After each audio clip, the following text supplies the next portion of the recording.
Si nos importara la justicia, deberíamos procurar o querer por lo menos que un juicio sea justo y no necesariamente que sea condenada la persona que nos genera antipatía. Borges decía algo parecido del fútbol, decía, si nos gustara verdaderamente el fútbol, querríamos que gane el equipo que juegue mejor.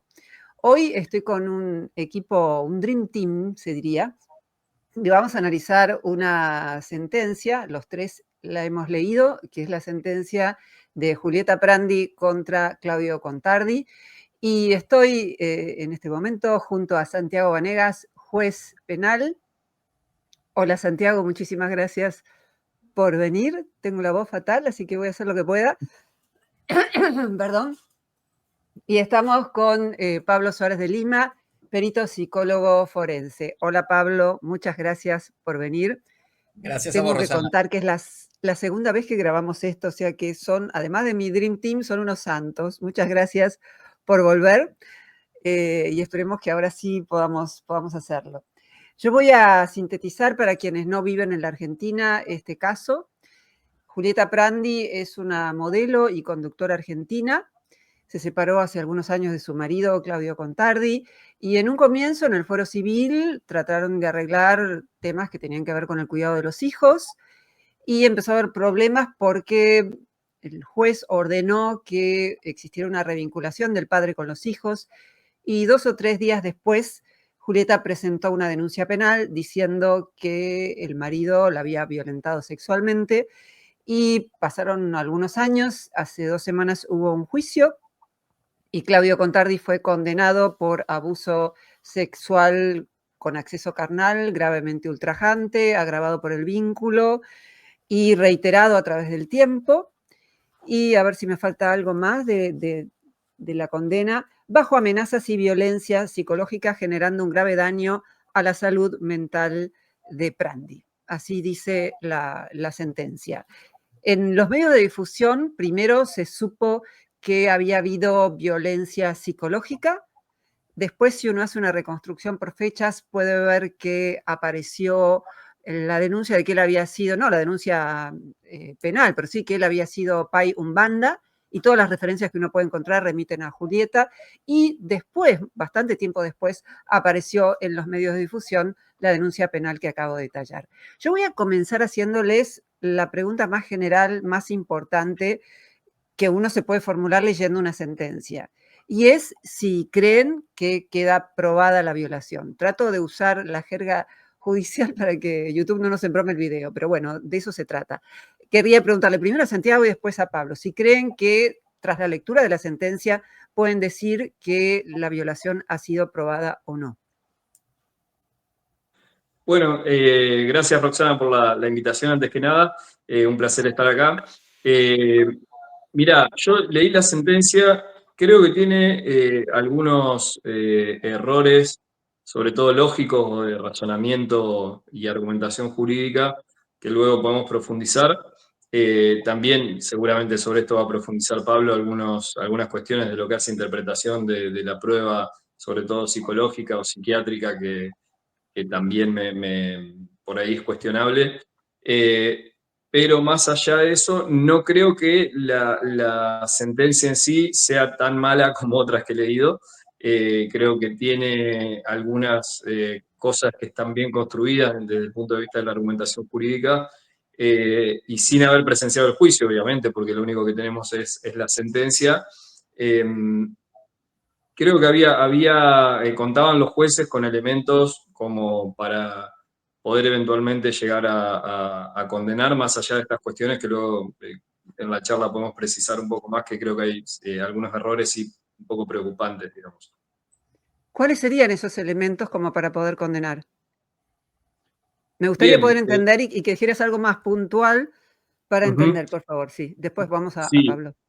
a ver, en el caso de delitos que ocurren entre cuatro paredes, como son los delitos generalmente de abuso sexual, la forma de construir una argumentación condenatoria siempre parte necesariamente del relato de la presunta víctima, y a partir de ahí lo que se hace es tratar de considerar otra prueba que pueda servir como prueba de cargo, y que pueda llegar a justamente sostener esa denuncia o esa acusación formulada por la presunta víctima. En este tipo de delitos es sumamente difícil conseguir lo que es prueba de testigos directos, por supuesto, salvo rarísimas excepciones, y muchas veces tampoco hay evidencia física que permita directamente tener por acreditado el hecho a partir de justamente de prueba objetiva. Entonces, como realmente esto llevaba a índices de impunidad altísimos justamente en estos delitos que son sumamente graves, durante las últimas décadas se ha cambiado la forma de valorar este tipo de casos o de abordar este tipo de casos desde el punto de vista probatorio y se ha dado una relevancia primordial a lo que es justamente el testimonio de la presunta víctima. Ahora bien, ese testimonio tiene que estar, converger con otras pruebas de contexto que den lugar a tener por acreditado el hecho. En este caso en concreto, de lo que yo pude leer de la sentencia, había, en primer lugar, distintos testigos que a lo largo del tiempo habían podido acreditar cuestiones como un deterioro de la salud física y también aparentemente de la salud mental, ya que salvo dos o tres profesionales, el resto eran todos testigos legos, entonces digo aparentemente por cuestiones que manifestaban los cambios que habían visto en su ánimo, cuestiones relacionadas quizás con depresión o actitudes depresivas, más allá del término médico preciso. Y también se había visto, bueno, que había perdido mucho peso, cuestiones que obviamente aisladas no pueden ser consideradas como indicadores de abuso sexual, pero construyéndola a partir del relato de la presunta víctima, teniendo en cuenta también otras cuestiones que manifestaban los testigos, como el supuesto aislamiento que había ido sufriendo ella a lo largo del tiempo, pueden dar lugar a eso. Sin perjuicio de que, insisto, después Pablo seguro abordará en esto, hay cuestiones de la sentencia sumamente cuestionables, como ser el abordaje que se hace de una pericia psiquiátrica que no es tal, una pericia psicológica que entiendo tiene serias falencias, y también algunas cuestiones que los jueces tienen por probadas a partir de manifestaciones que incurren en errores lógicos desde el punto de vista argumentativo. Yo no soy abogado y hablo desde el desconocimiento, pero quiero poder entender lo que dijiste y ahora le pasamos la palabra a Pablo. Lo que vos decís es que, de acuerdo a las normas actuales del derecho penal, se da una relevancia muy importante a la presunta víctima, lo que declara, y lo que vos decís es que en los testigos no hubo declaración, yo no la leí tampoco, de que ella les haya contado que fue violada, sino que los testigos dieron cuenta de un estado psicológico preocupante. No me Sí, queda racionalmente en evidencia cómo esa consecuencia, porque uno puede estar mal psicológicamente por muchas cosas, sino porque fue violada, cómo lográs decir que eso acompaña la declaración de la presunta víctima. O sea, yo no lo vería en eso que dijiste probado, pero bueno, bien, vamos y a seguir charlando. Sí. está muy buena la pregunta. De hecho, a ver, no suele ocurrir tampoco, y esto parte de las máximas de la experiencia, que una víctima de abuso sexual cuente a cuatro vientos, me están abusando sexualmente, por lo tanto, justamente lo que pasa, por ejemplo, en el caso de niños muchas veces es que comienzan a orinarse en la escuela o venían teniendo un comportamiento ejemplar y empiezan a pegarle a los compañeritos, y eso en sí mismo no es un indicio directo de abuso sexual, pero a partir de que el niño eventualmente devela, sí, mi tío, mi primo, mi papá me abusaba desde el año tanto, y uno ve que eso coincide con estos cambios de actitud del niño, estos cambios de conducta, y no hay otras razones a su vez que puedan explicarlo, como puede ser otro episodio traumático en el niño, todo eso lleva a que justamente a partir del relato único que hay, del único testigo directo, que es la propia víctima, se pueda llegar a construir una hipótesis condenatoria. Pablo, ¿qué nos puedes Bueno, decir de lo que tiene que ver con la pericia o de todo lo que te merezca sí. comentario? Bueno, gracias por la invitación, Roxana. Me gusta mucho estar acá porque me gustan mucho tus videos, así que es un placer. Eh, Gracias, un honor.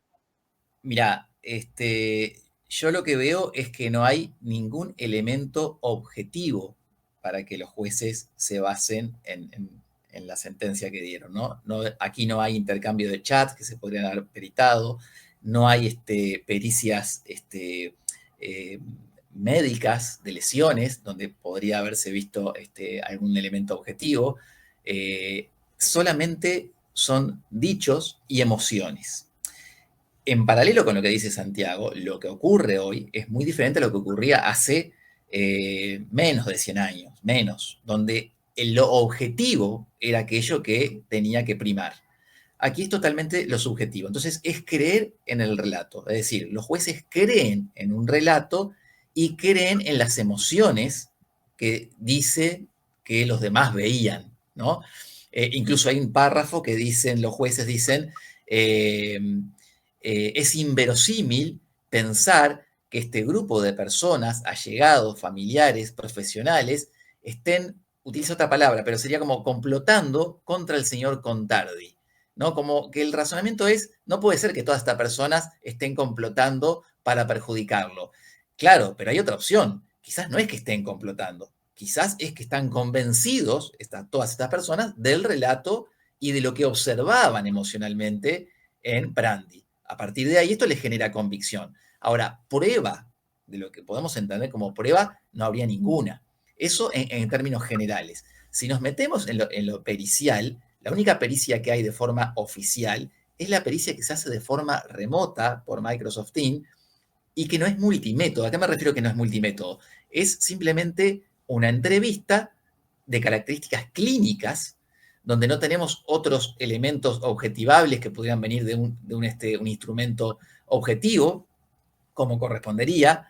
Entonces es totalmente subjetiva la postura que también tiene la perito, que cuando declara, por lo que dice ahí la sentencia, ella dice que el relato es coherente, que es verosímil, puede ser coherente, puede ser verosímil, pero no significa que eso sea verdadero, ¿se entiende? Y las características clínicas que ella describe ahí, ojo que no las observa la perito en ese momento, porque ella dice que reedita lo que habría vivido. Eso no lo ve la perito, es decir, una vez más se lo cuenta Prandi. Y todo eso lo toma como algo que es compatible con el abuso. Es verdad, todas estas cuestiones son compatibles con un abuso, pero también son compatibles con otras muchas cosas.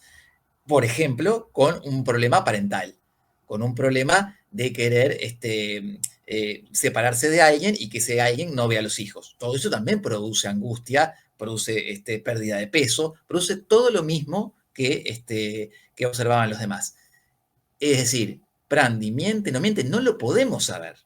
No lo podemos saber porque no hay datos objetivos, pero los jueces se inclinan en esta nueva era que vivimos por lo subjetivo y porque hay que creerle. Esa es la sentencia, le creemos porque hay que creerle. Y eso es lo que tenemos. Eso es lo que yo observo. No hay absolutamente ningún elemento objetivo. A mí me cuesta pensar, y un poco por lo que había dicho Pablo, pero vamos a ir avanzando, que una mujer pueda ser violada incluso un montón de veces y no contárselo a ninguna amiga. Yo tuve un intento de violación y lo sabe hasta mi última amiga. No significa que todas deban reaccionar como yo. Significa que no me parece que de suyo el hecho de que ninguno de los testigos haya dicho que Julieta les contó que fue violada, revele con certeza de que esas cosas no se cuentan porque son vergonzosas o algo así.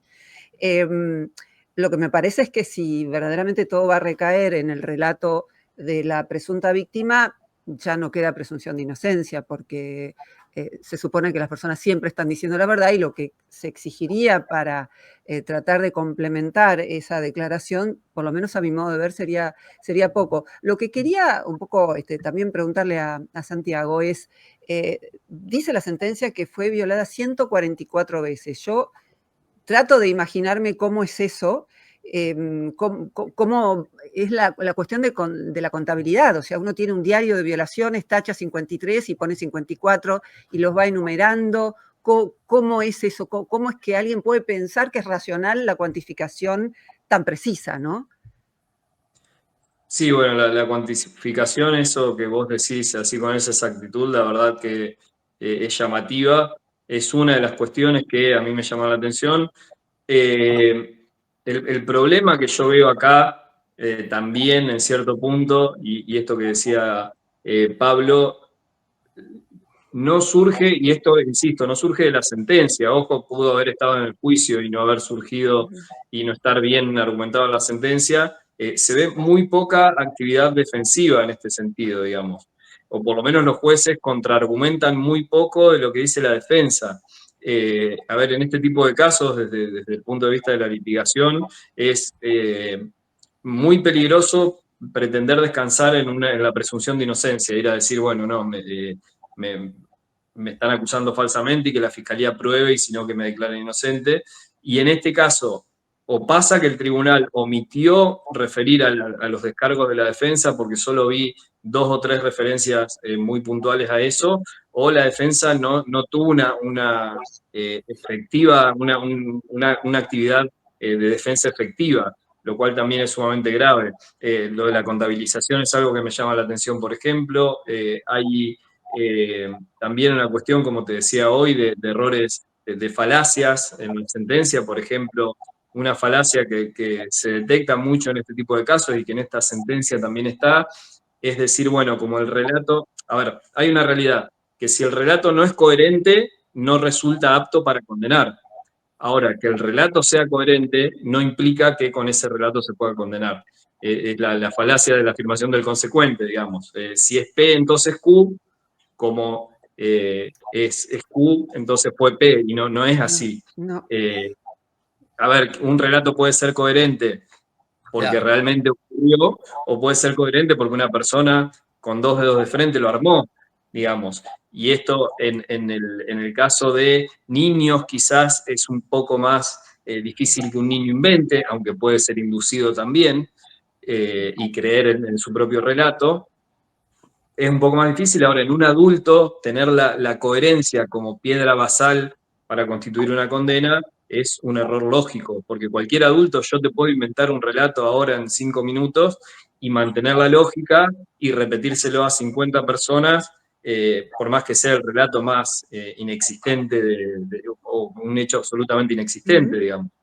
Entonces, ese es un error lógico que se ve en esta y en otras muchas sentencias, de creer que porque el relato es lógico y sostenido en el tiempo, eso es un indicador en sí mismo de verosimilitud, cuando el razonamiento es al revés. Si el relato no es lógico y no es sostenido en el tiempo y no es coherente, es un indicador de inverosimilitud. Entiendo. Una información que quería dar es que ella da cuenta en la sentencia de que los abusos sexuales comenzaron en julio del año que ella denuncia, que no me acuerdo cuál era, pero que era, lo pueden ver en la Creo que sentencia, voy a 2015. dejar. Creo que ¿Cómo? 2015. Me parece que 2015. 2015, del 2015. Y ustedes pueden buscar el programa que se hizo ese mismo año en octubre para el Día de la Madre, y lo que hace Rosín es sorprender a Julieta con la presencia de su entonces marido, Claudio Contardi, y de uno de sus hijos. Y ella 2 veces le dice que lo ama frente a las cámaras. Me resulta difícil pensar que esa mujer que le dice en el lapso de 1 minuto 2 veces que lo ama a un hombre es violada todas las noches desde hacía varios meses, porque dijo julio del 2015. Hola, papucho. Mi amor. Gracias. Hola, papá. ¡Bravo! Qué linda está, Juli. Vení, mi amor. Ay, gracias. ¿Verdad que no quiero tirar todo? Entonces, yo no entiendo cómo tampoco eso fue tomado como prueba. La verdad que así desde mi desconocimiento absoluto, no creo que eso solo pruebe nada. Y desde ya que me puedo imaginar una mujer que tenga problemas con su marido, que lo quiera amar y que eso es más lo que ella quiere que ocurra o algo así. Pero cuando se suman tantas cosas, no puedo dejar de tenerla en cuenta como una más, ¿no? Y quería ahora preguntarle a Pablo también, ¿cuál hubiera sido la pericia por hacer, ¿no? En un caso como este?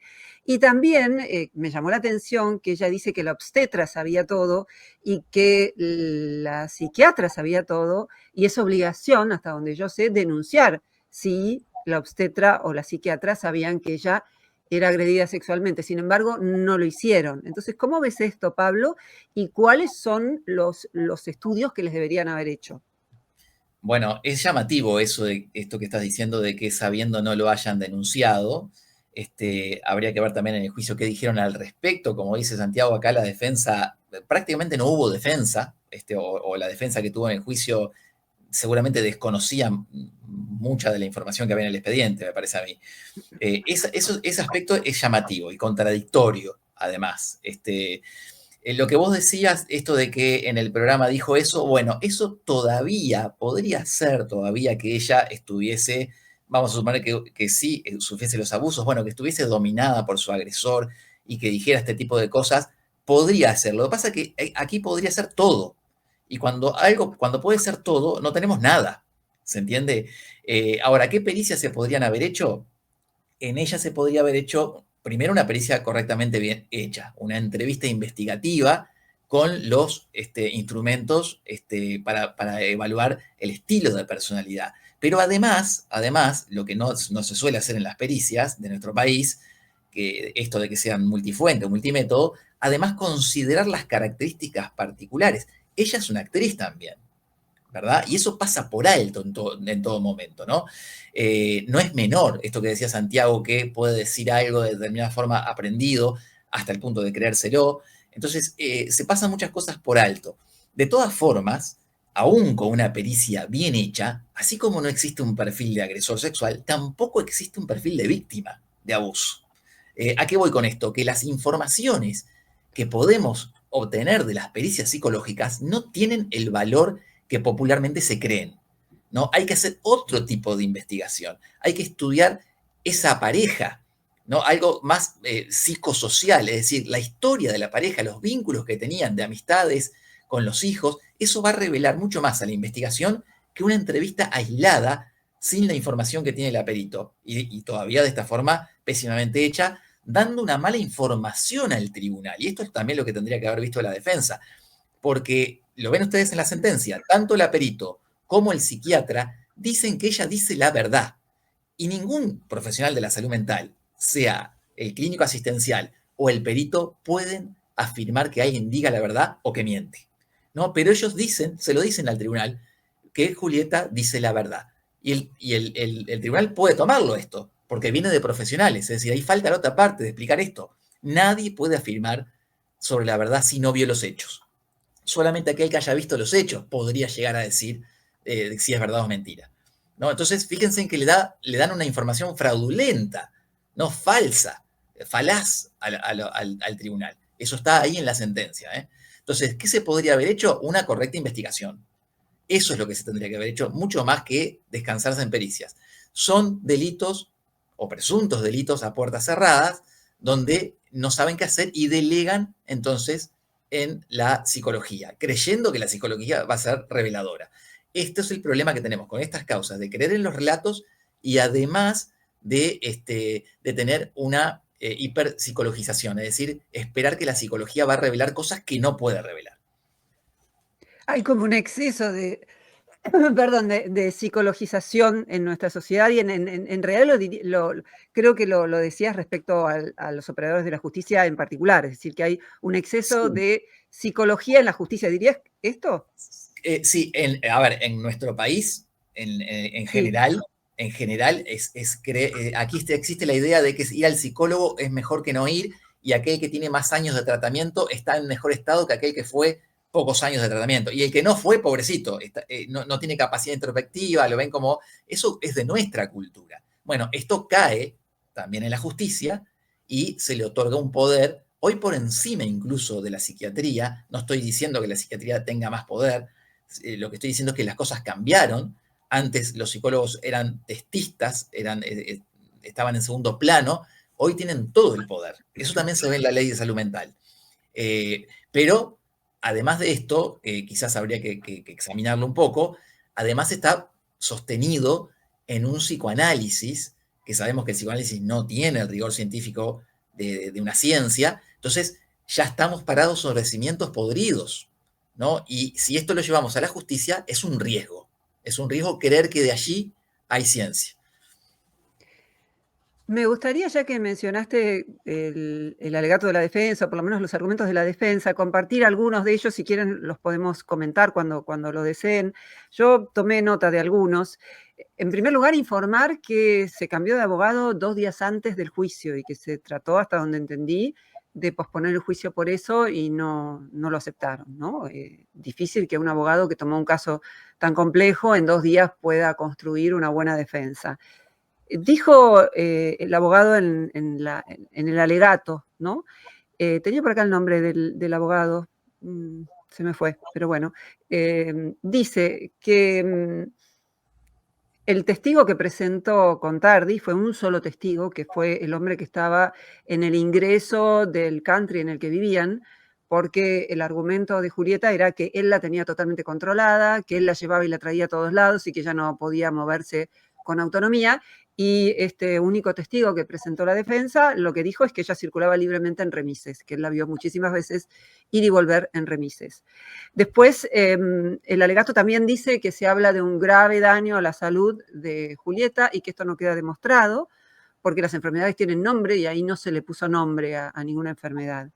También niega que haya existido abuso y que haya existido abuso con continuidad en el tiempo, porque dice que no hay diversas descripciones de los abusos, hay una sola, y si se habla de una multiplicidad de abusos, tendrían que poder enumerarse las diferencias, las particularidades, y no. Pero es revictimizar, perdón. Sí. Eso es revictimizarla. Entonces, eso es revictimizarla, claro. Mejor que diga lo menos posible, incluso en un juicio. Es una ironía esto, lo digo por las dudas. También se cuestionaba el hecho de que le hayan dado la preventiva. Es preventiva porque todavía no hay una condena firme. El caso está siendo revisado en casación.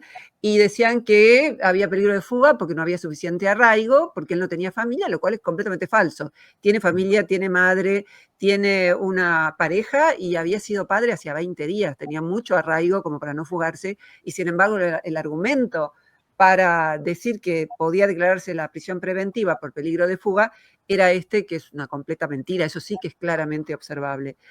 Y después se señaló también la obstrucción de vínculos, cómo esto empezó en el fuero civil, y claro, también había una orden para revincular a la abuela que estaba gravemente enferma, la madre de Contardi, y no hicieron lugar para eso tampoco, ¿no? Después, mucho del juicio, de la sentencia, perdón, no vi el juicio, leí la sentencia, mucho de la sentencia habla de la estafa que él habría cometido para con ella. Y en realidad lo que se ve en la sentencia es que primero no lo condenaron por estafa. ¿Por qué? Ese primer departamento que ella tenía cuando se casa con Contardi de unos $70.000 fue vendido, esto lo cuenta la propia Julieta, para mudarse, porque iban a formar una familia, a un departamento más grande. Y Julieta dice que después se desayunó con que ese departamento más grande había sido puesto a nombre de la madre de Contardi y de Contardi.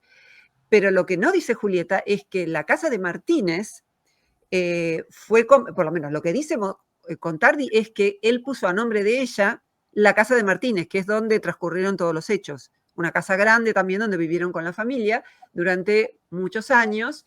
Y lo que dice Contardi es que él pagó esa casa y la puso a nombre de ella justamente para compensar y no le importó poner más plata y poner todo a nombre de ella. Y lo que ella dice es que esa casa la pagó ella con su trabajo, lo cual es contradictorio con el hecho de que diga de que Contardi tenía un poder para cobrar todo el dinero de ella y que ella no manejaba nada de su dinero. Si no manejaba nada de su dinero, ¿cómo es que pudo comprar una casa tan cara?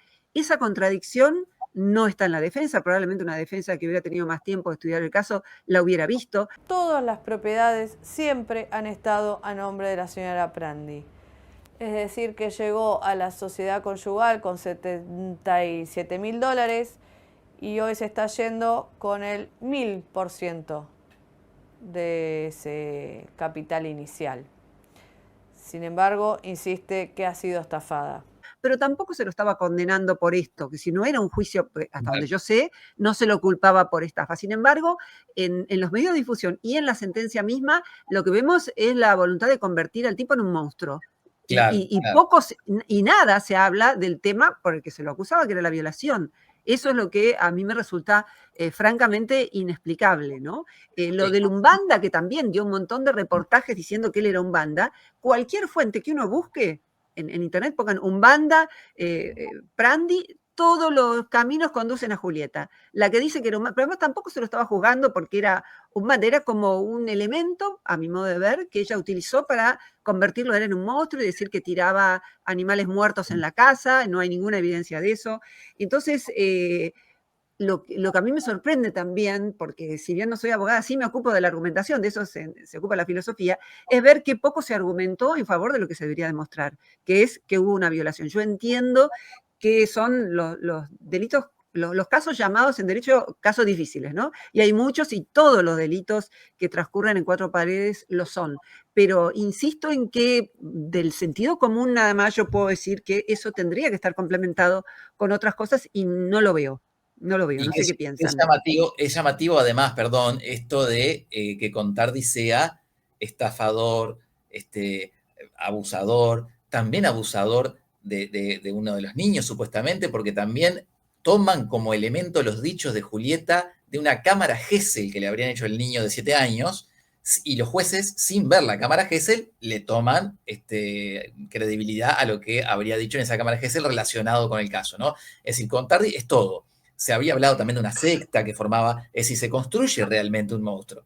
Y quiero terminar con esto, que es un tema que también se tocó y lo suele nombrar mucho la sociedad, que él no se hizo la pericia psicológica, ¿no? Que él se negó a hacerse la pericia psicológica. Pero analicen eso, observen cómo la sociedad espera de la pericia psicológica un resultado como si fuese el ADN. Vamos a hacerle el ADN, donde ahí sí podemos ver si es el padre, no es el padre, si es el delincuente, no es el delincuente. Esperan eso de la pericia psicológica. En realidad, eso no está mal que él no se haya hecho la pericia psicológica, por lo que se argumenta, es decir, no hay un perfil de agresor sexual y lo van a usar todo en su contra. Ahora, esto se tiene que fundamentar, no es simplemente no voy a la pericia y listo, se tiene que explicar por qué, una vez más, falta la defensa, ¿no? Pero ya está instalado que el que no se hace la pericia es porque oculta algo. No, de pronto el que no se hace la pericia no quiere caer en el riesgo que lleva a hacerse una pericia con las conclusiones sesgadas simplemente por el hecho de estar acusado. Claro, que fue lo que dijo Julieta. Julieta dijo cuando ingresaba a los tribunales que tan perverso sería, eso lo agregué yo, que no se hizo una pericia, o sea, quedaba como evidencia de culpabilidad, ¿no? Es como que Cayo otorga, una especie de adaptación de eso. Lo que yo leí en la sentencia es que la querella lo acusaba de haberle puesto una niñera pedófila, ¿no? Y una niñera que atacó sexualmente al niño. O sea, están todos los elementos que se ven en tantos casos. Esto resulta, no sé, por lo menos sorprendente. Sí. Lo que pasa, Roxana, y vos enumeraste bastantes cosas, por ahí se me va a pasar alguna, pero yo quiero salir un poco del caso concreto, 2 segundos, y entender cómo opera un sistema acusatorio. En el sistema acusatorio no se busca, como era en el inquisitivo, y esto podemos discutir si está bien, si está mal, pero es como es la base del sistema, no se busca lo que es la verdad objetiva, porque se asume que nunca se va a poder determinar en ningún caso, pero mucho menos en un caso de estos, qué pasó efectivamente. Entonces lo que se busca es una verdad dialéctica, que se construye justamente a partir de un diálogo, una discusión entre dos partes, de las cuales presentan opciones, y el juez lo que hace es decir, bueno, esta me convence más que esta por tal razón. En el caso de que ambas opciones sean posibles, ahí opera el principio indubio pro reo, el principio de inocencia, digamos, de presunción de inocencia, y dice, bueno, como las dos son posibles, las dos me convencen más o menos por igual, pudo haber sido lo que dice el acusador, pero también pudo haber sido lo que dice la defensa, yo me decanto en este caso por imperio de la ley, por el principio indubio pro reo, en favor de la defensa. Por eso yo veo esta falencia en este caso en particular, que faltaron pericias, como bien ha dicho Pablo, que tampoco iban a ser determinantes, pero faltaron pericias, faltaron cuestiones, verificaciones, como que Julieta dice, me obligaba a cambiar el teléfono constantemente, y yo no veo que la defensa haya cuestionado, bueno, ¿por qué no trajiste, por ejemplo, 10 facturas de las 10 empresas de celular que te estuvieron cambiando eso? Faltaban prueba, por ejemplo, Julieta dice que le fue cortando los vínculos con la familia, que en cierto modo la familia esto lo acredita mediante testimonios, pero la defensa tampoco aportó, no, mirá que estaba en el cumpleaños del sobrinito en marzo, en abril fuimos a almorzar con los papás y ella incluso fue sola, en mayo tal cosa. Entonces, vuelvo a lo mismo, tal vez estuvo y no está en la sentencia, lo cual es un error, sería un error de la sentencia, pero de lo que surge de la sentencia fue una defensa absolutamente pasiva que, insisto, coloca a la hipótesis acusatoria medio como la única posible, más allá de lo que hablamos de la construcción de este monstruo y de cuestiones ajenas, pero que lógicamente son usadas por los acusadores para construir este relato, que es el que más se vende, por decirlo de alguna forma, al tribunal. Entonces, insisto, creo que hubo un error de la defensa, el hecho de que en un caso de estas características un defensor acuda a juicio con un solo testigo ya te está hablando de graves problemas de la defensa, ni que hablar de cuestionamientos que no se realizaron, por ejemplo, en la pericia psiquiátrica yo leí algo que no era pericia, digamos, en la entrevista con el psiquiatra tratante, no cuestiona la defensa algo tan elemental y que para peor la sentencia, los jueces después lo toman como fundamento de su sentencia, que dice, no, ella tenía los ojos como extraviados y hace una comparación que él había visto a soldados de Malvinas que tenían esa misma mirada. A ver, yo como si fuera defensor y un psiquiatra me dice algo así, primero que lo mato a preguntas, le digo, bueno, ¿en qué fundamento científico tenés vos como para poder sostener que a partir de la mirada de una persona podés determinar algo tan grave como es un estrés postraumático, que es en definitiva lo que termina diciendo él? Y luego también lo cuestionarían los alegatos. Nada de esto surge, insisto, en la sentencia. Tal vez estuvo en el juicio y la sentencia se lo comió, digamos.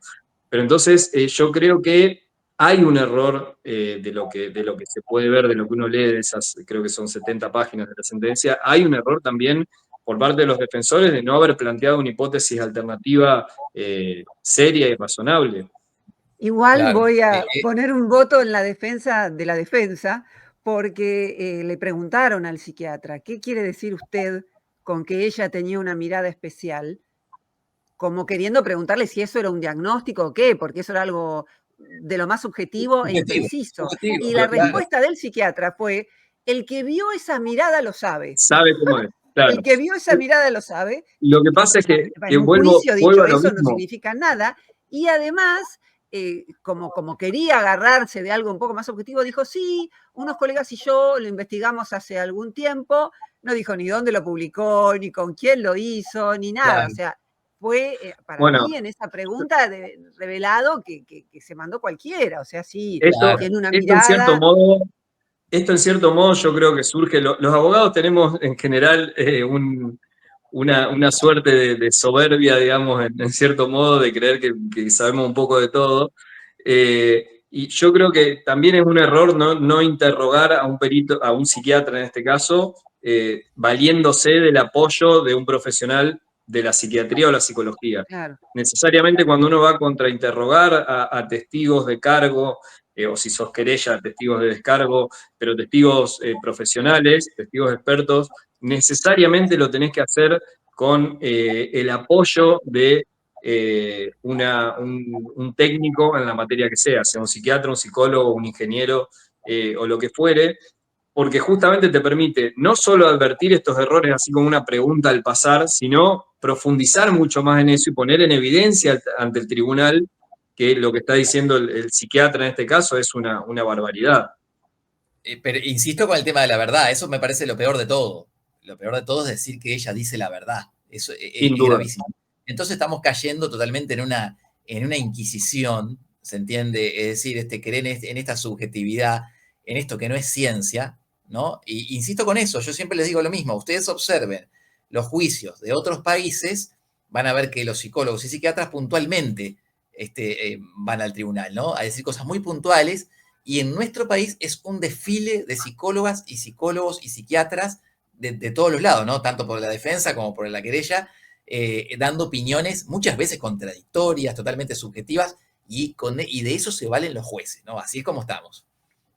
Me gustaría puntualmente que digas, Pablo, discúlpame, Santiago, me gustaría que digas cuáles serían esos test magufos, que explicaras qué es un test proyectivo, que son Bueno, dibujitos y que digas, que claro. cuentes el de Minnesota para poder diferenciarlo como multiple Bueno, choice y como algo más objetivo, por favor.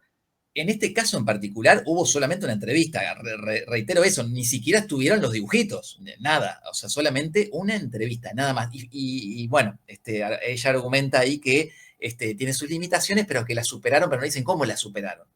Bueno, eso en el caso particular. Ahora, lo que suele hacerse habitualmente, además de la entrevista en nuestro país, son las técnicas proyectivas, que son técnicas que no están estandarizadas, son técnicas que se han dejado de utilizar en otros países por esa razón, porque son subjetivas.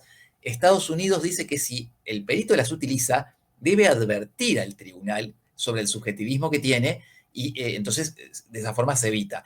Alemania lo prohibió. Alemania directamente, la Corte Suprema de Alemania prohibió la interpretación de los dibujos en las denuncias de abuso sexual por ser subjetivas. Directamente en el año 99, ¿no? Fíjense ustedes, 25, 26 años atrás. España tampoco las utiliza, porque entienden desde lo forense que tiene que ser multimétodo y que tiene que ser con herramientas que puedan ser contrastables, es decir, que si la hago yo como perito, me tiene que dar el mismo resultado que si lo hace otro. Y para eso tengo que utilizar esas técnicas, como por ejemplo el MMPI, que es un test donde se evalúa la personalidad o estilos de personalidad, que incluso ese test mide la simulación de síntomas.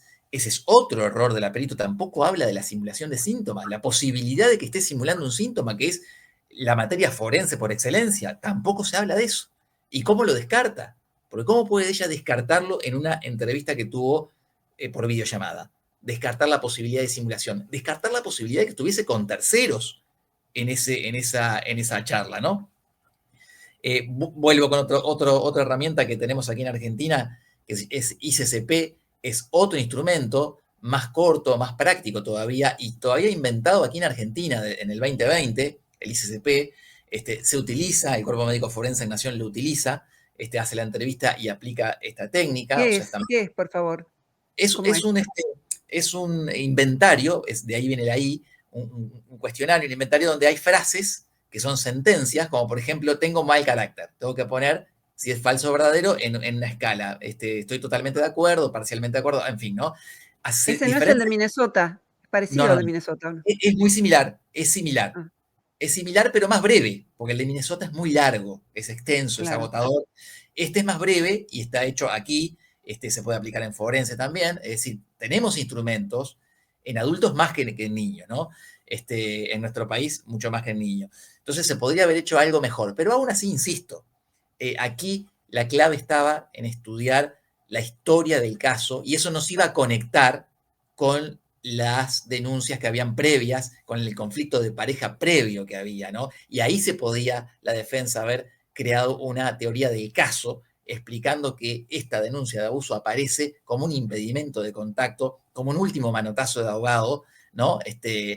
Para evitar el contacto con los niños, en fin. Es decir, pero eso hay que conocer las otras causas y la defensa tiene que traerlo, porque obviamente la querella no lo trae, ese contexto. Es ahí donde está la explicación. Y eso es una investigación, ¿Qué es lo que no pasa con estas causas? Yo siempre digo, aquí los fiscales no investigan, es un delito que no se investiga No son investigadores capacitados en criminalística que van a trabajar con hipótesis explicativas y alternativas. Aquí hay una única hipótesis, el hecho ocurrió, ¿no? Sin que se investigue, y se empieza a reunir evidencia forzada solamente para esa hipótesis.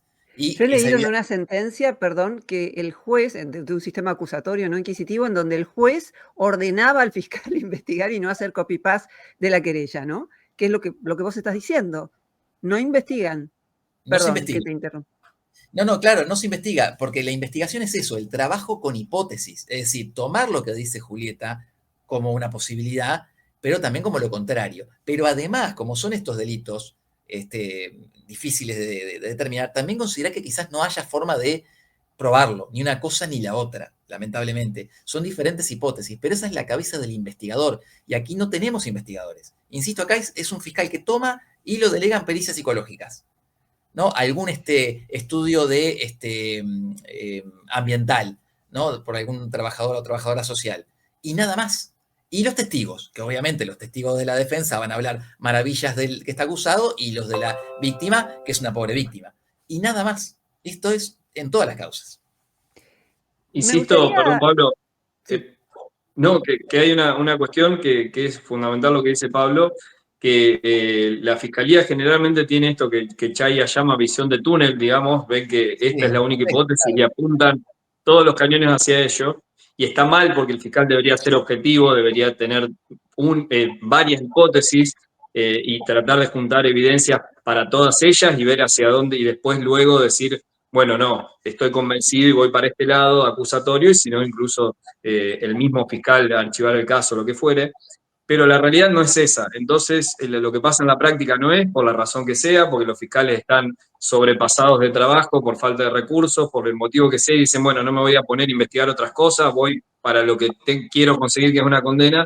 Entonces, vuelvo a lo mismo, la defensa tiene que asumir que una cosa es la teoría, esto de que vamos a tener un fiscal objetivo que va a investigar de acuerdo con distintas hipótesis y demás, y otra es la realidad, que es que el fiscal va a hacer una actividad casi absolutamente acusatoria y descartando incluso algunas veces deliberadamente la prueba de descargo, y que es la propia defensa la que tiene que hacer una buena investigación también para contrarrestar esa postura de la Fiscalía. Me gustaría preguntarte, Santiago, si pensás que pese a que obviamente no se condena o se absuelve por estadística, si el juez no debería tener en cuenta que muchos de estos casos tienen un patrón calcado, y es que ya hay un conflicto no resuelto en el área civil, la jueza o el juez ordenan la revinculación del padre con los hijos, en general es el padre, pero también puede ser al revés, puede ser que ordene la revinculación de la madre con los hijos, y cuando esto no prospera, hay una denuncia penal y de pronto aparece el recuerdo del abuso sexual. Hay que decir también que esto es posible porque predomina el psicoanálisis en la Argentina, una escuela que en otros países no aparece entre los operadores de la justicia, porque está prohibido, como dijo Pablo, porque son otras las escuelas respaldadas por la evidencia científica que existen. ¿Y cómo puede ser que desatiendan a este nexo? Yo no digo que eso sea la prueba, pero es un elemento más. Si este caso ya viene de un conflicto derivado del área civil y sí se sigue al área penal, porque, por un lado, si nos diéramos cuenta de que es falsa la teoría psicoanalítica de la represión de los recuerdos traumáticos que un psicólogo ayudaría a reflotar, es al revés. Se sabe y hay sobrada evidencia de que cuando uno vivió un episodio traumático lo recuerda mejor, es al revés. Pero como todavía predomina el psicoanálisis, tengo para mí que entonces todos creen que sí, que en cualquier momento vos podés recordar que tu marido te violó. ¿Por qué no lo denunciaste en primer término? Porque, bueno, ahí aparece, bueno, porque me daba vergüenza. Es como que siempre hay una hipótesis ad hoc, se llama esto, Sí. una hipótesis que uno puede agregar para Claro. salvar la teoría que uno tenga que carece de evidencia. Entonces, para sintetizar mi pregunta, ¿un juez no debería tener en cuenta que esto viene del fuero civil donde no se resolvió el problema? Sí, y vuelvo una vez más a lo mismo. En este caso no se introdujo eso por parte de la defensa. Y obviamente la fiscalía y la querella no tenían ningún interés en introducirlo. Entonces, el defensor claramente debería haber planteado, incluso aportar como prueba los expedientes, las resoluciones judiciales anteriores y decir, mire doctor, esta denuncia, o mire tribunal, mire señor del tribunal, esta denuncia justo aparece después de esta otra resolución judicial en el juzgado civil número tanto, en el cual a ella se le denegó por quinta vez tal cosa o se le ordenó por 10ª vez que revincule a los niños. Si había un conflicto económico, tenemos esta sentencia o este expediente, primero inician la cuestión económica y luego, como ven que fracasan en ese sentido, atacan con esta otra cosa. Pero todo eso no está presentado en el juicio. Y esa es la gravedad de lo que pasa acá, de lo que se advierte.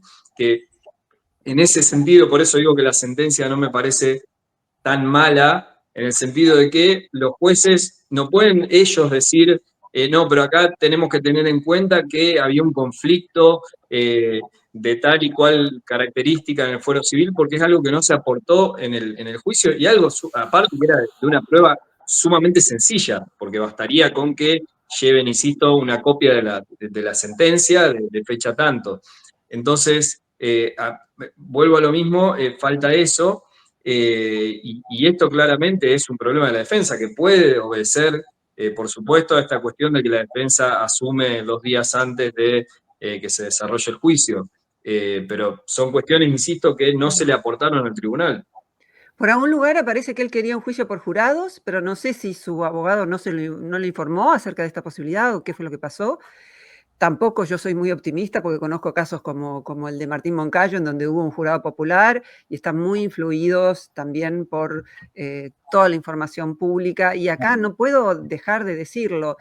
Prácticamente toda la prensa escuchó una sola de las campanas, escuchó a Julieta Prandi. Yo encontré solamente 2 videos que hablaban de la perspectiva de Contardi. Uno que hablaba del fuero de familia, donde estaba con su abogada en el fuero de familia, donde la abogada, por el contrario, dice que ella salió beneficiada por la cuestión económica. Y vi otro más que fue después de la sentencia, el nuevo abogado, que sacó a relucir también algunos de estos temas. Yo no puedo tampoco dejar de sorprenderme por la cantidad de años de la condena. 19 años. Si no me equivoco, el homicidio es de 8 a 25 años, lo que se castiga en el Código Penal. Pelicot, que es el que dormía a la mujer para abusar de ella con todos sus amigos durante muchísimos años, recibió una condena no muy distinta, creo que fueron 18 años o algo así. 19 años, yo no lo puedo creer. No sé qué piensan de esto. Pedían 50. Sí, ¿Puede ser esto más que un homicidio? sí, Incluso aunque fuera cierto. Ahí te contesto yo, así lo dejamos a Santiago, que va a hablar mejor de esto. A ver, yo creo que la querella pide 50, pide algo tremendo para conseguir bastante, porque se sabía que iba a ser sentenciado. No había forma de que no, de la forma en que lo estaban pidiendo, de la presión que tenían estos jueces. Imagínense ustedes si lo llegaban a absolver, lo que podría llegar a pasar, ¿no? Entonces, era claro que lo iban a sentenciar. Entonces, piden 50, la fiscalía pide 20 y le dan 19. Sigue siendo desproporcionado. Pero aún satisfacen a Julieta en esto de que lo detienen en el momento. Es decir, todo lo que pedía la víctima, porque la víctima es una víctima a priori. En estos casos son víctimas a priori, y eso es lo que ya sesga también la investigación. Se les dice víctima, no presunta víctima. La carátula de las causas es sobre abuso sexual, no es sobre averiguación o sobre presunto abuso, no, es sobre abuso. Es decir, ya está constatado el hecho a priori cuando no lo está. Bueno, eso es lo que quiero, se lo dejamos a Santiago, que él va a poder decir de esto de los años, ¿no? No, respecto a lo de los años, yo, y esto es una opinión personal, partiendo de que, dejemos de lado la cuestión probatoria, tenemos que partir de la base, bueno, se probaron 144 abusos. Esa es partiendo de esa base, digamos, yo creo que 19 años no es una locura, en el sentido de que una persona que abusa sexualmente 144 veces con acceso carnal de otra y con sometimiento y con toda la violencia contextual también que había y económica, si se tiene todo esto por probado, insisto, más allá de las críticas que ya hemos hecho, no me parece una pena que resulte absurda, teniendo en cuenta el enorme daño que ocasiona una conducta de estas características. La comparación que vos haces con el homicidio está bien, pero eso es por un homicidio. Si una persona matara a 144 personas, la pena sería Pero y si de la hubiera 8 matado a... a ella, qué suerte que no lo hizo y tampoco había, creo yo, que había peligro de eso, pero si la hubiera matado a ella, ¿cuánto le hubieras dado entonces? Si Y en 19 ese caso años sería es perpetua. por un abuso Claro. perpetua, para vos Y en sería ese caso lo que es perpetua, corresponde. es la única opción posible, no es una pena divisible, porque quien mata a su pareja o expareja, por ley es condena a pena perpetua. Pero insisto, no me parece aberrante el monto de la pena si partimos de que están probados esos 144 abusos. Es un monto incluso razonable, si lo dividimos hasta es menos de no sé cuántos meses por cada abuso, entonces no me parece una aberración en ese sentido, sí en las otras cuestiones que hemos manifestado de críticas a cómo se llega a obtener esa confirmación de que los abusos ocurrieron, pero insisto, yo veo acá muchos errores de la defensa. ¿Cuál es la solución más allá de este caso? Si vamos a tener en cuenta que una condena puede sustentarse en el relato de la denunciante, ¿no? Que los hombres tendrán que irse a la cama con un escribano, con una filmadora. Me parece que en particular los hombres la tienen difícil, lo digo muy en serio. Si este es el panorama que una mujer puede denunciar con todo respeto, Santiago, yo discrepo, creo que lo único que hay ahí es el relato de ella y el psiquiatra que dice que a él sí le contó, es la única de todos los testigos que llevó que dice algo y que no se entiende por qué no la denunció. O sea, si eso es lo que se espera de aquí en más, me parece que los varones la tienen difícil. No sé qué piensan. Sí, muy difícil. Y yo creo que es más grave todavía, Roxana, de lo que te imaginás. ¿Por qué? Porque hay casos donde hay retractaciones. Ustedes han visto que hay retractaciones. ¿Y qué es lo que explica el psicoanálisis? Que la retractación es la confirmación del hecho, ¿no? Y eso lo toman como válido también. La retractación es la confirmación del hecho. Eso dicen de los hijos de Guisoni, eso dicen de otros casos que han habido de retractaciones, que confirma el dominio del agresor, que está dominado por el agresor, entonces ahora está diciendo esto por el miedo que le tiene, en fin. Entonces es todavía mucho más grave, porque aquellas que podrían llegar a retractarse, bueno, va a ser confirmatorio de que el hecho existió. Tiene que haber abuso sí o sí. Es una cultura del abuso. Castex le decía una cultura pro abuso. Yo Sí, no, claramente. Sí, por favor. Perdón, Roxana, respecto a lo que preguntabas, yo vuelvo a lo mismo. En este caso, si bien está el testimonio de la víctima, de la presunta víctima según la sentencia, como prueba central, hay un montón de elementos concomitantes que no fueron explicados por la defensa. La defensa no explicó, por ejemplo, por qué o a qué podía llegar a deberse, por lo menos como una hipótesis alternativa, las cuestiones que manifiestan los familiares de ella, que había cierto alejamiento, de que de golpe empieza a perder peso, de que tenía una situación casi que hablan como una cuestión por lo que yo entiendo, de bulimia o anorexia o algo similar, de que la veían muy demacrada, muy flaca, muy depresiva. Entonces no se aportan ninguna hipótesis alternativa, como podría ser bueno, no, esto era por el contexto de divorcio que estábamos viviendo, porque le fue mal en una obra de teatro que hizo no sé, en Carlos Paz, y ella estaba muy deprimida por eso. Entonces, al no aportarse hipótesis alternativa, no me parece irrazonable la hipótesis que construye la Fiscalía, que es la única hipótesis relativamente sólida que hay, que dice, bueno, todo esto obedece al abuso sexual o a la seguidilla de abusos sexuales que relató la víctima. Claro, la diferencia que yo veo, por lo menos en cómo lo estás planteando, es que quien tiene que tener muchas hipótesis es el fiscal, no es la defensa. Porque si no, lo que estás haciendo, de hecho, es invertir la carga de la prueba. Y la carga de la prueba en nuestro sistema la tiene el que acusa, no el que se defiende. Entonces, es muy difícil, y este es un tema filosófico, defenderse, decir que no ocurrió lo que no ocurrió. Es muy difícil, porque Pero la realidad de que no ocurrió lo que no ocurrió. Roxana, la realidad es lo que dice Santiago. El fiscal acusa y es la única hipótesis que toma. No toma otras hipótesis. Y obliga a la defensa a justamente hacer la investigación y a traer prueba o una contraprueba. Pero la realidad es esa. Los fiscales no utilizan hipótesis alternativas. Acusan. Es la única que toma. Les voy a hacer esta pregunta, porque es una pregunta más básica. Por lo menos por ahí yo tengo mal entendido el derecho. El fiscal es el que acusa, pero el fiscal, les digo porque digamos, no es que tampoco no frecuento este tema, no soy abogada, pero he visto cómo abordan este tema en 7 materias de la Facultad de Derecho. Y nunca me quedó claro si el fiscal solo acusa o también es el representante del Estado para saber qué es lo que ocurrió. Porque si el fiscal solo acusa, ahí tenemos una injusticia, que es que está duplicada la querella respecto a la defensa. Claro. Tenemos 2 que acusan, la querella y el fiscal, y tenemos uno solo que se defiende, con lo cual lo de la igualdad de armas te lo debo, porque no me parece que exista. Entonces, yo vi como una ambigüedad, que el fiscal sí es el que acusa, pero al mismo tiempo es el representante del Estado que tiene que decir qué es lo que ocurrió. Y si es esto segundo, tiene que tener más de una hipótesis. El Corríjanme. el fiscal, Roxana, hay que tener en cuenta que es una parte en el proceso cuya función justamente es acusar siempre que entienda que tiene que hacerlo.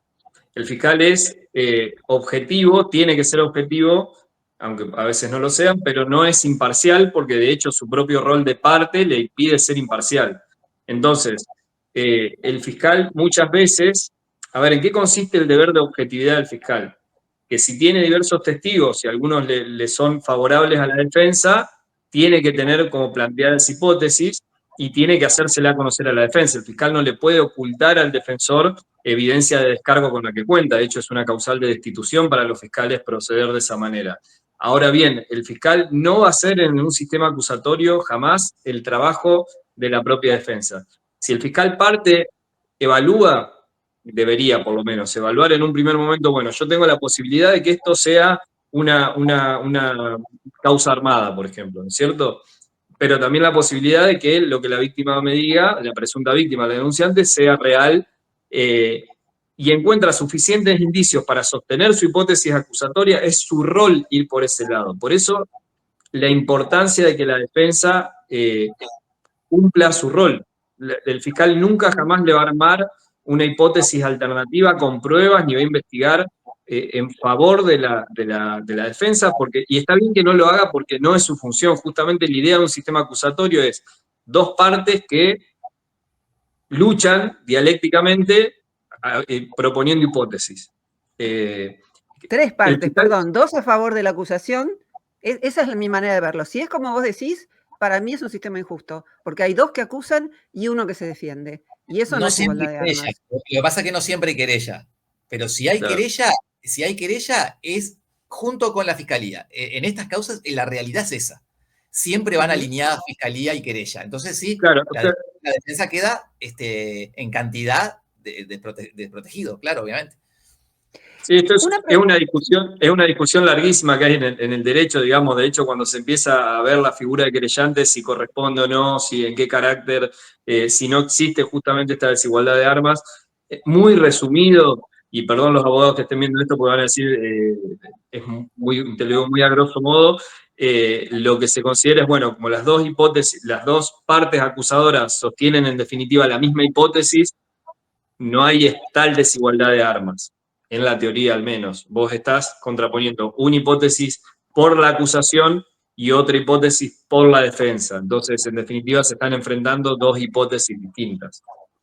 Sí, uno podría decir que desde el punto de vista psicológico, ver a dos personas y a una, aun cuando los argumentos sean los mismos, delante del juez podría llegar a tener un efecto disuasorio mayor. Pero querría cambiar de tema y preguntar otra cosa. Algo que se estudia en penal es la teoría de la imputación objetiva, que te voy a preguntar si la entendí bien, que lo que dice es que en determinados delitos, en determinadas situaciones, la persona que acusa puede llegar a ser responsable. Y cuidado que no me hagan decir lo que no dije.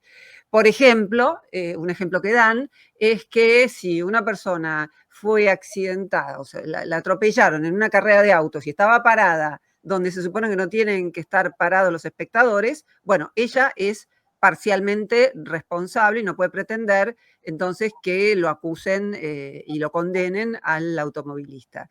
Yo me refiero concretamente cuando Julieta dice que ella durante 4 años no vio a los padres, y no los vio nunca, porque yo también escuché muchas entrevistas a ella. No es que no los vio y no lo contó, sino que dice que no los vio nunca y que sus padres conocieron a su hijo cuando tenía 4 años. Yo no me puedo imaginar realmente que esa sea responsabilidad entera de él. O sea, si vos no viste a tus padres durante 4 años, algo de responsabilidad tenés. O sea, no entra en el sentido común básico, que para Platón era el comienzo del conocimiento. No entra. ¿Cómo te voy a culpar a vos de no haber visto en 4 años a mis padres, de que mis padres no conozcan a su nieto? O sea, no se estaba juzgando por esto, pero yo creo que contribuyó a formar esa imagen de monstruo que se vio fundamentalmente en la prensa, pero también en la sentencia. Lo que vos referís es lo que se conoce como el ámbito de competencia de la víctima o la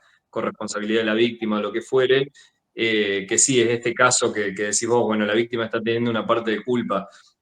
Ahora, en este caso en concreto, hay cuestiones psicológicas que son indiscutibles. Mira, yo te digo un caso en particular que claramente estaba, sobre esto Pablo, la cuestión psicológica puede hablar mucho más, pero está sumamente probado que al imputado lo condenamos a una barbaridad de años también, creo que unos 24, era una persona que tenía su mujer y a la vez otra mujer más que era la hermana de su mujer. Con ambas había empezado a mantener su relación cuando eran menores de edad, él era un poco más grande, y tenía 16 hijos con ambas. Y abusaba sexualmente de los 16 hijos, algunos de esos abusos comprobados porque sus propias hijas quedaron embarazadas de él. Y el estado de sometimiento que tenían tanto sus dos mujeres como sus 16 hijos era tal que muchísimos de ellos hablaban de su papá y decían, no, mi papá es bueno, nunca nos hizo nada, que incluso una de las chicas recién se anima a hablar cuando otra hermana de ella queda embarazada, y más por una cuestión, mirá la locura que estoy hablando, una cuestión de celos hacia su hermana embarazada de su papá, que por una cuestión del horror que estaba padeciendo. Entonces, por eso te digo que no es tan determinante cuestiones de este tipo. Puede haber sido que efectivamente Julieta, ella no haya querido ver a los padres y por eso no los haya visto, sí puede ser. Ahora también es factible y existe, y te doy un ejemplo concreto de un caso en el que me tocó ser parte del tribunal, que todo eso responda a una situación de sometimiento tal que la propia víctima haya caído en eso. Sí, la diferencia, si entendí bien, es que vos estás hablando de menores y Julieta no es menor. En este caso Los eran... padres vivían en otro lugar también, vivían lejos, en se fueron a vivir lejos también. En este caso eran menores los hijos y las madres cuando empezaron con esta relación con el padre. Luego ya eran mayores de edad todos, varios de los hijos, e incluso las propias madres, y el sometimiento continuaba. No sé, Pablo, que puede profundizar tal vez un poco más sobre estas circunstancias. Yo creo, a ver, el ejemplo que vos pusiste es un ejemplo de un contexto donde ya estaba la promiscuidad, ya me imagino un contexto cultural también diferente, Sí, totalmente. donde podía pasar todo esto. Totalmente contrastable con lo de Julieta. Sin embargo, sí podemos pensar que si el tipo era una persona muy dominante, muy amenazante, generara un terror en ella como para evitar llevar a los niños con los abuelos, ¿no? Podría ser. En el resto de la historia, por eso digo, hay que estudiar muy bien el contexto, no parecería que eso le impidiera, ¿no? Y eso coincide con el testigo que trajo la defensa de que andaba libremente. También podíamos pensar de por qué no llamó a los papás para que lo vinieran a ver. Diferentes cosas, ¿no? Existe la posibilidad. Si el tipo era un tipo que la amenazaba, que esa posibilidad existe. O sea, falta investigar mucho más, pero no podemos decir ni una cosa ni la otra. Insisto, en general es muy llamativo que Contardi fuese abusador del niño, estafador, que formara parte de una secta, que los animales que dice que mataba, es decir, todo está para construir un monstruo y yo creo que los jueces compraron eso. Los jueces compraron ese monstruo, ¿no? Bien, creo que más o menos ha quedado el caso bastante desmenuzado. No sé si se han quedado con algo por decir. Yo quisiera saber, Santiago, si hay posibilidad de una revisión, digamos, satisfactoria para Contardi. Yo la veo sinceramente difícil porque creo que se hicieron muchas cosas mal, insisto, de entrada. Volviendo ahí a lo que hablaba Roxana, de entrada yo hubiera solicitado un juicio por jurados. Me parece que más allá de esto que refiere Roxana, que también, por supuesto, el jurado se puede equivocar y puede ser inducido a error incluso por malas instrucciones de los jueces técnicos y demás, el juicio por jurados te da mucha más garantía de una verdadera imparcialidad y de gente que resuelva a conciencia, mal o bien, pero a conciencia, que lamentablemente los jueces técnicos, debido a la presión social, a la presión política muchas veces, a la presión de sectores ideologizados, etcétera, no se ve. Entonces ese es un primer error. Y el segundo error es que no se produjo prueba. Entonces, en la cámara, salvo que haya una prueba muy desvinculante que pueda llegar a ser, sí, tengo un video de Julieta refiriéndole a una amiga, che, mirá, lo logré, lo condené a este, logré que lo condenen a este siendo inocente, salvo que haya una barbaridad así, poniendo un ejemplo sumamente absurdo para que se entienda, no se puede producir nueva prueba que no se haya producido por irresponsabilidad de la defensa en la etapa previa. Entonces, Pero sinceramente, lo veo sumamente difícil. criticando la prueba que hay, No, en ese sentido sí. mostrando que no es científica, mostrando que no es una prueba científica y que está basado en argumentos subjetivos. Absolutamente, eso sí, son las críticas que hacía yo, y no es cierto, estos errores lógicos que tiene por ahí la sentencia y estas cuestiones que manifestabas vos, Pablo, de tener como una pericia algo que claramente no lo es, o de que esta supuesta pericia de la psicóloga y que la psicóloga concluye que el relato es verosímil y que hay indicadores de abuso cuando claramente no podría llegar a esas conclusiones porque su ciencia no se lo permite. Entonces, estas cuestiones se pueden llegar a cuestionar. Ahora, insisto que ya viene perdiendo el partido 4-0 en el segundo tiempo, digamos. Se puede remontar, sí, pero lo veo sumamente difícil. ¿Podrían declarar la nulidad del juicio, aunque sea improbable? ¿Es una posibilidad? Sí, particularmente por lo que hablábamos del poco tiempo que tuvo la defensa para prepararse. Esto habrá que ver bien qué fundamentos tuvo el juez en ese momento para no posponer el debate, pero porque podría resultar violatorio del artículo 8.2c de la Convención Americana sobre Derechos Humanos, que específicamente establece que la defensa tiene que contar con tiempo suficiente con tiempo y recursos suficientes para preparar su estrategia defensiva. Y de hecho, hace no mucho tiempo, en 2023, Argentina fue condenada internacionalmente por un caso sumamente similar.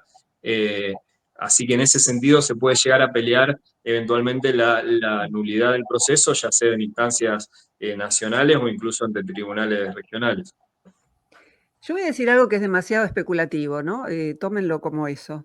Me pregunto seriamente si los hombres tienden a defenderse menos que las mujeres, en promedio, siempre estoy hablando, ¿no? Porque pienso puntualmente en los momentos en que le acercaban a Contardi un micrófono, que fueron contados, como dijimos, y él no decía nada. Yo recuerdo particularmente en el juicio, no sé si cuando entraba o cuando salía no, porque salió preso. Cuando entraba, le acercaron un micrófono y no sé si el abogado le chistó, como que todo lo que él decía podía ser utilizado en su contra, pero todo lo que decía Julieta también. Sin embargo, yo no me puedo imaginar a mí misma en esa situación sin empezar a decir algunos argumentos que la opinión pública haría bien en saber. Esa desigualdad de armas en los medios, yo me pregunto si no debería haber una ley que, respetando la libertad de expresión, porque acá es lo que justamente se podría estar limitando y eso sería conflictivo, no mostrara una desigualdad de armas tan grande, ya no en el ámbito judicial, sino en la opinión pública. Algo que permita balancear. Espontáneamente ocurre cuando hay permiso para que los periodistas investiguen. Ahora, cuando ocurre como en este caso, como en el caso de Prandi, en el caso de el primero famoso del actor. De Telma.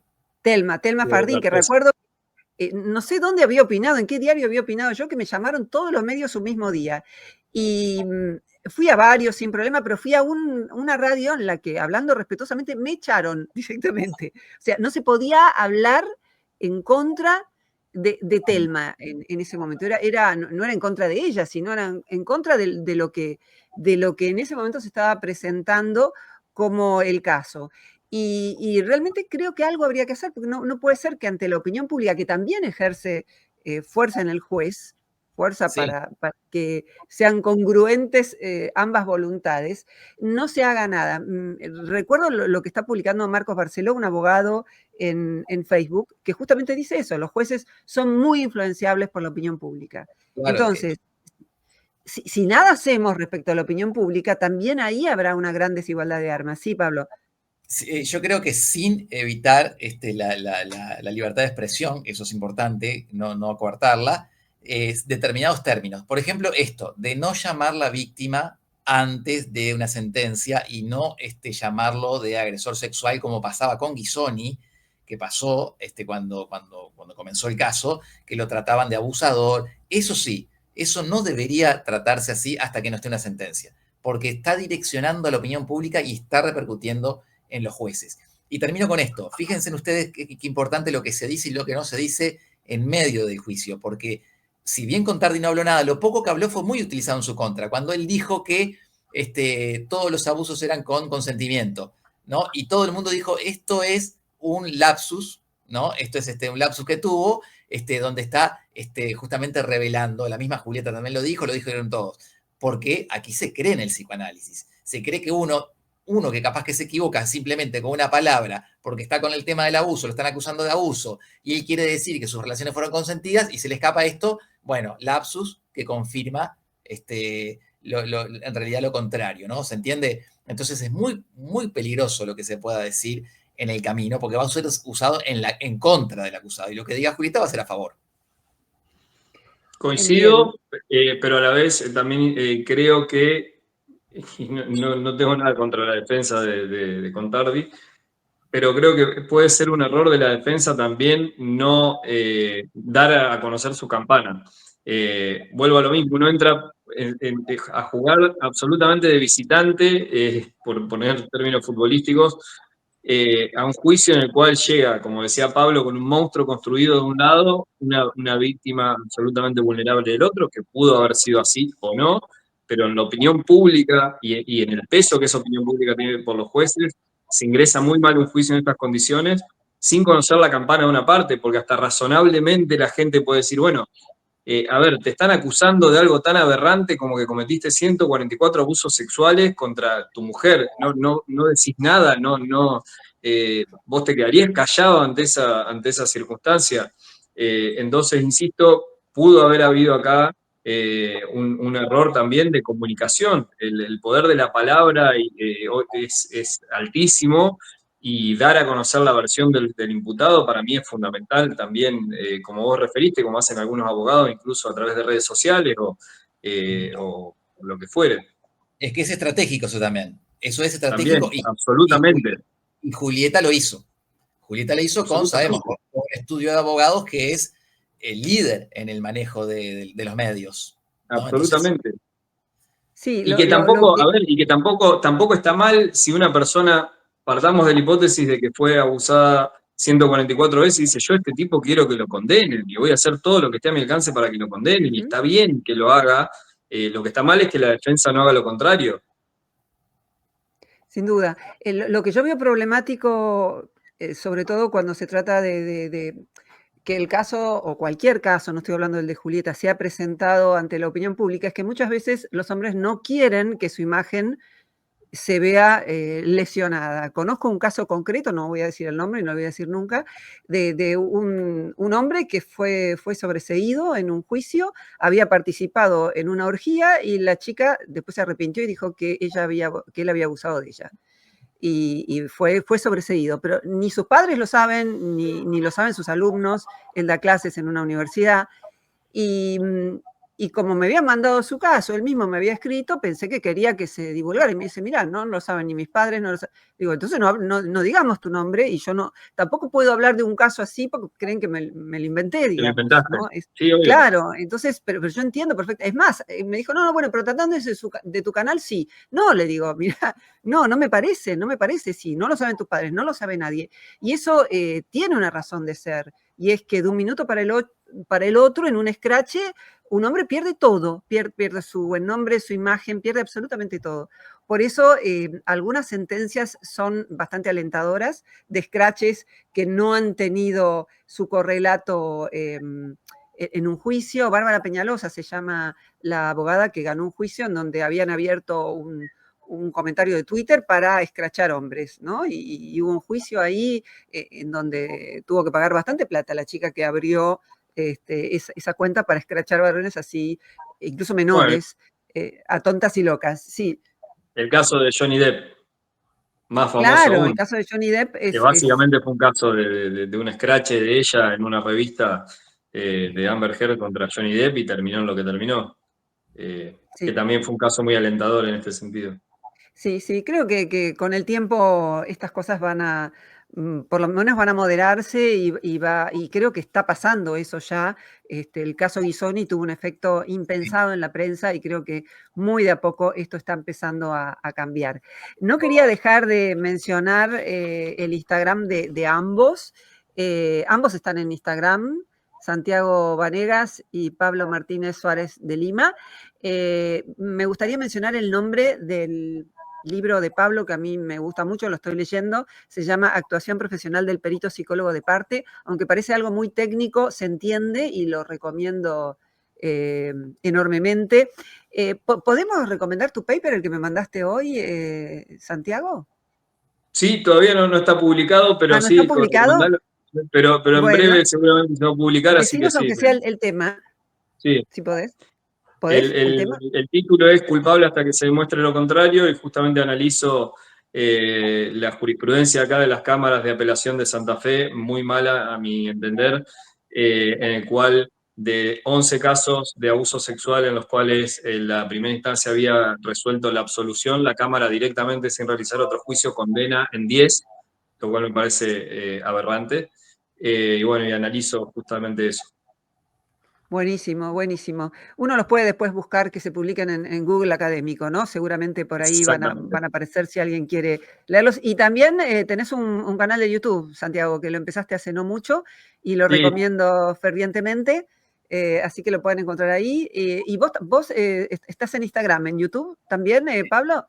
No. Subo algún video, pero no estoy Pero en en YouTube. Instagram sos bastante activos, los dos son muy activos y es muy interesante seguir sus cuentas.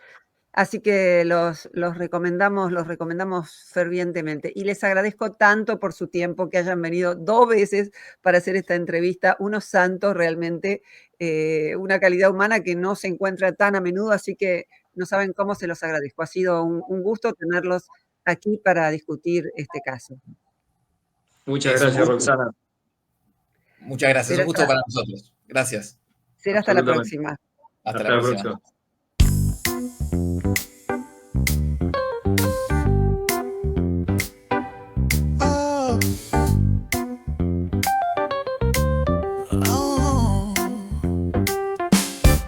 Strutting out down the street, feel that shuffle, pure heat. Ooh, yeah.